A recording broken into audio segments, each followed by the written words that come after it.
Dear audience, from the lesson number 1, the Arabic alphabet. Now we will start from to. To. I told you before uh, in a class, to, ta, and dal has same makhraj. We'll touch the tip of our tongue behind the up front teeth and we'll say it bold with the full mouth. To.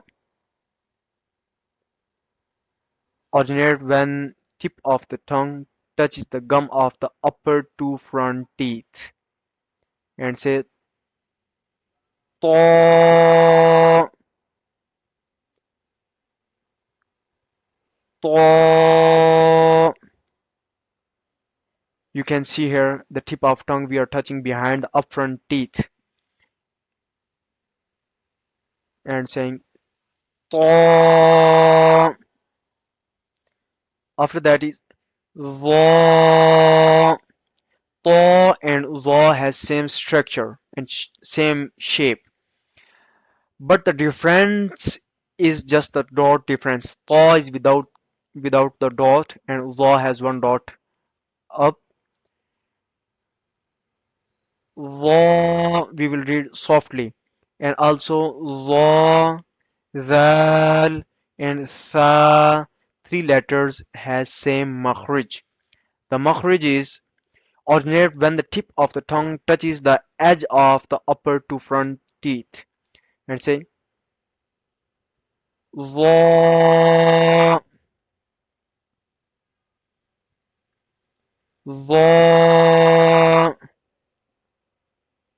We are touching the tip of the tongue with the up front teeth edge here and saying za. Next one letter is Ain. Ain is from the throat letters and always we will read it from the middle of our throat. Ain and Ha has same makhraj from the middle of throat. Ain originate from the center of the throat. You can see here. Ain.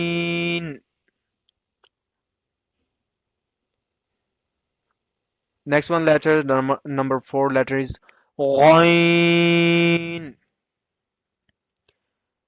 Ain and Ghain has same structure. We can see on our screen, but the difference is just the dot difference. Ghain has one dot on the top. Ain is without the uh, dot. Ghain is also from the throat letters. We'll say it from the top of our throat.